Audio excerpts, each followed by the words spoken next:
What is up, guys? What is up? Big Clap 34 coming at you today with another single cab video. I'm so stoked to have this thing back in the rotation.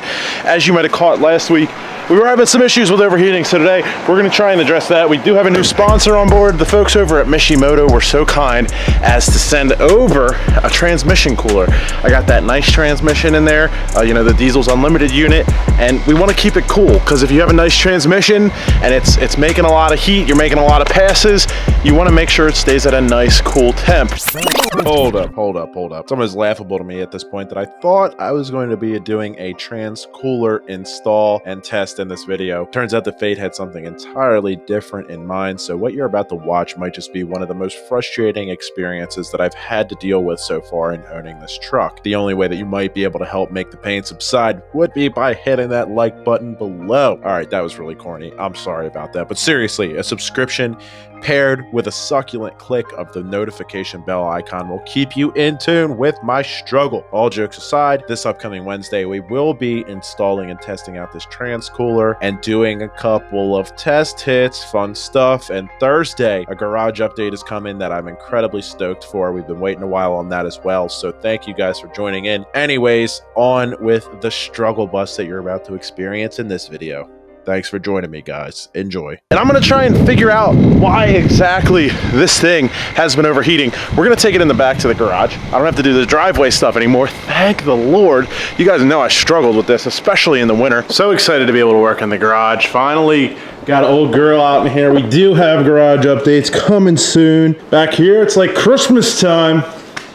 Gonna be able to open this bad boy. Now, I told you guys this is a trans cooler. It's actually a trans cooler for a 14 to 18 Silverado, I believe. I talked to the guys, and what they tell me is that the difference between a direct fit and a not direct fit is very, very small a lot of the time. So like with these Silverados, this is very close to fitting on a lot of them, but they don't like to advertise it unless it's perfectly bolts on, and that's it. No modification at all necessary. They did not offer one for this truck, but I believe that this unit, with just a little bit of modification, maybe just bracket making, putting a couple hoses together, it should be able to very easily fit on here. But before we do that, the first step that I'm gonna take is we're gonna try and bleed this thing again. Now, I've been told that in order to bleed the cooling system on these, they like to hold air a lot of the time from what I've gathered. So there's two different things that I could do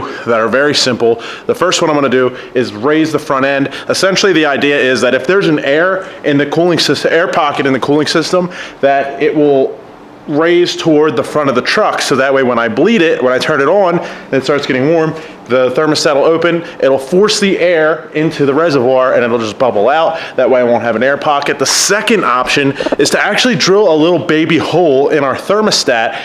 I know that that sounds really crazy and it's like, why bother having it at all? But the vast majority of people, this is actually a really common thing I didn't realize, but a lot of people say that if you drill this little hole in there, it'll help the air to escape and it won't really affect the coolant temperature. I believe I still have the 180 in the truck.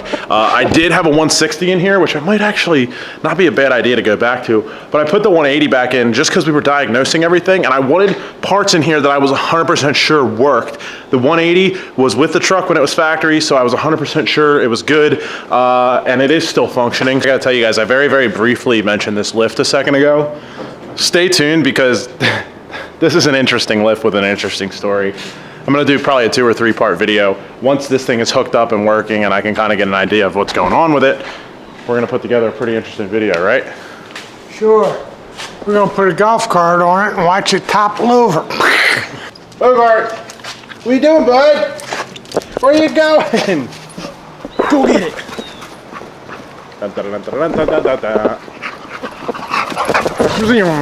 And right behind that that round bar right there, facing the ground. Ain't gonna work Why not?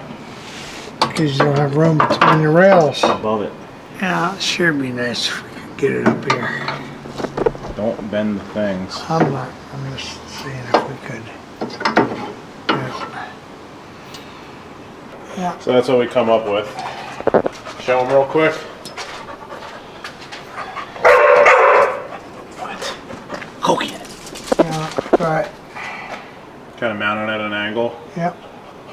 still above the cross member there, so if something hits, it should be the cross member. I don't know, that makes me a little bit nervous, but I think that might be our option. Yeah, pop that cap off, start her up and let her run for a minute. It'll start, the battery might be dead again. Still. Yeah,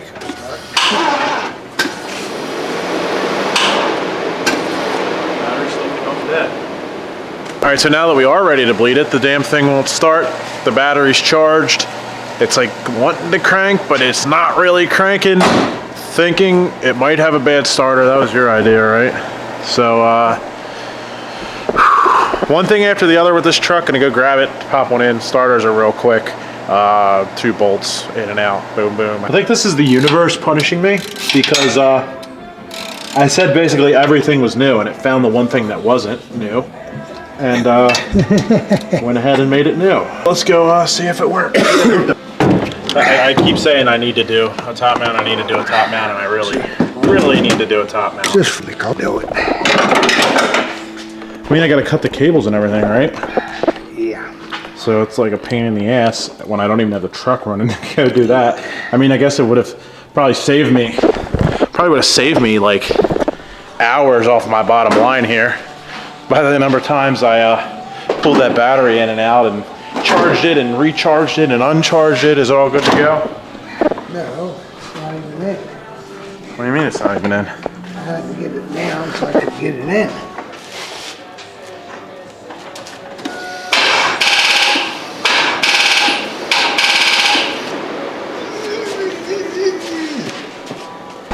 It's an alternator.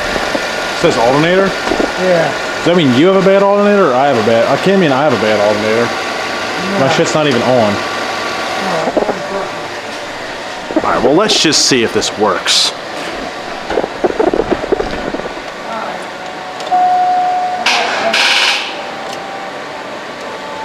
Is it plugged in? Yeah.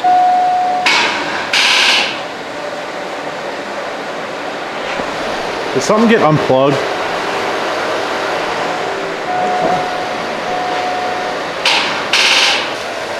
You gotta charge the shit out of that battery. You might just want to let the battery sit overnight. I'll square it tomorrow. I think. Alright, so battery should be nice and charged. We're gonna go ahead and try and get this bad boy started up and see if we can bleed it.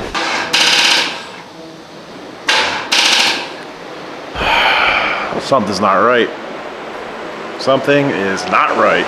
Yeah, so on a positive note here, this truck seems to be throwing me a bunch of curveballs, but we are making a little bit of garage progress. Dogs are still alive and well.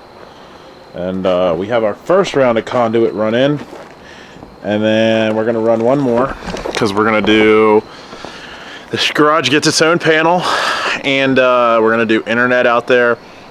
I was gonna do water and do like a washer dryer setup to have shop rags washed separately, but then all the extra work that goes into doing that, I was just like, if I'm gonna do one, I'll do an extra washer and dryer, maybe in the garage, in the house, and leave that for out Oh, this one's really bad. What? That one's dead. Yeah, it's bad. I mean, it's looking 11 volts right now, but it drops down to 3. You haven't met my 2 dogs. They're not very bright.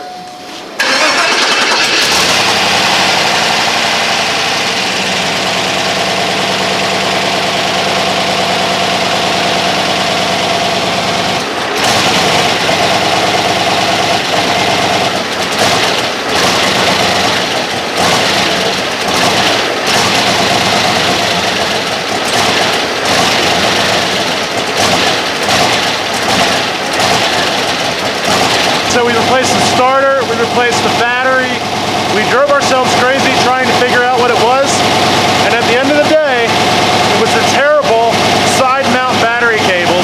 We cut the rubber pieces off that hold the cables, cleaned up the cables, and it's good as new.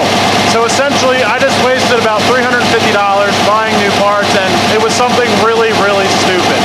Moral of the story, get rid of these stupid voltish side mount battery cables as soon as you get one of these things, and you'll love yourself later, trust me. If you forgot at this point, the whole point of all of this was to check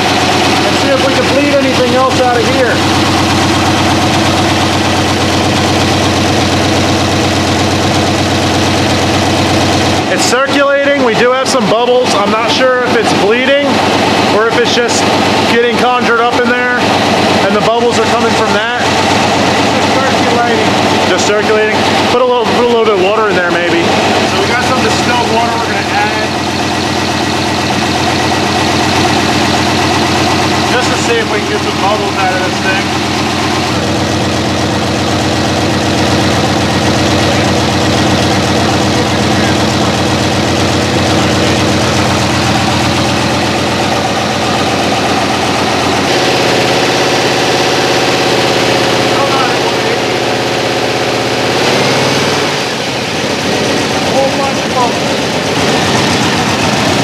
The bubbles were getting a little bit bigger in there.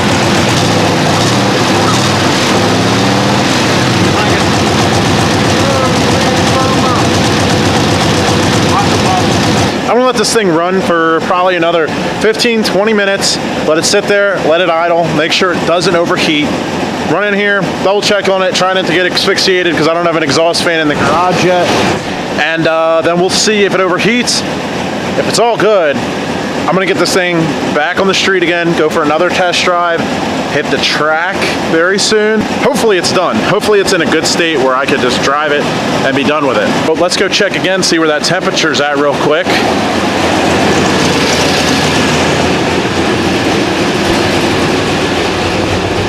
All right, so just chilling, sitting here, no real air except what's coming through the fans. We are at just under 210, so it's still looking good. I am gonna give this a little bit more time to run and sit here and idle. It hasn't been going up, thankfully. Normally at this point, I don't know if after I drive it, if it matters when I sit still in traffic after I drive it because it's already up to temp and then it heats up, or if it's just sitting still like this where it's gonna overheat. The motor does have heat in it. I did see bubbles coming out of the reservoir, so essentially, I didn't even really mention what we did there. Everyone was like, yeah, jack the front end of the truck up, all the air, naturally, like if you have a bottle of water, all the air flows to the top if you like blow bubbles in it. So with the bubbles of air in this, they flow to the top of the system, meaning when that thermostat opens up, the air should travel up into the reservoir. A lot of times, like vehicles like this will have different methods of bleeding the system. You know, a radiator cap is one way of doing it. Guys have these inline bleeders in their hoses, which I did get recommended from a friend of mine. I think I'm gonna add one of those sooner or later. It's one of those things that just makes it easier for vehicles that you're taking apart and putting back together 100 times to easily bleed it so you don't end up with situations like this. But for now, we just pop the cap off of the reservoir and we're bleeding it in that way. And it appears as if the bubbles really slowed down, if not stopped. I haven't checked them in about 10 minutes. It's kind of just been sitting here idling. I'm gonna go check again. This was one of those 10-minute projects that turn into multiple days. So it's 7:30 now. We're gonna let it run till about 7:40, 7:45. Let it sit here and idle. See how this temperature likes it. As of now, it looks like it's creeping back down a little bit, which is okay. We're sitting there around 200 degrees, which is perfect. I think that's about perfect for something like this. And we're gonna head back up front and we're gonna just see what's going on, monitor the situation, then go for a drive. Unfortunately, because of that trench that I showed you out here with the conduit for the electric for the garage, I don't think that I'm gonna be able to go for a drive right now because, well, yeah, I'm not gonna be able to fit through there. I'm not gonna risk sliding into that hole and getting the truck stuck in the backyard because that happened before, maybe, and I don't want it to happen again. And our bubbles have basically stopped. A little bit in there. Guys, I am stoked. I might have just been able to get to the bottom of this overheating problem. And it's been weighing on me because it's one of those nagging issues that's stupid. Maybe it's because I didn't have enough experience to figure it out, but I hope, fingers crossed, knock on wood, just solved it. So let's give it another minute. I'll be right back with you guys. I'm pretty sure that these two little rubber things might be related to Satan. I'm just saying. All right, so there we go, guys. This is a simple example of check the simple things first. That way you don't have to drive yourself crazy. You might be 10 times sure that you definitely have it done right, but at the end of the day, things like you saw here out of your control can definitely happen. It passed the first test. Air did come out of the reservoir, and it looks like that could be a good sign.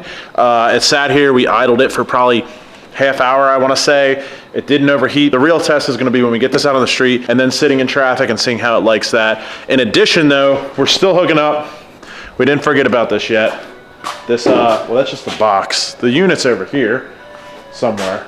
It's in this general area. Our Mishimoto transcooler. Just got to make some brackets and hook that up. It shouldn't take too long. I'm going to take a break. We're going to call it a night. Yeah.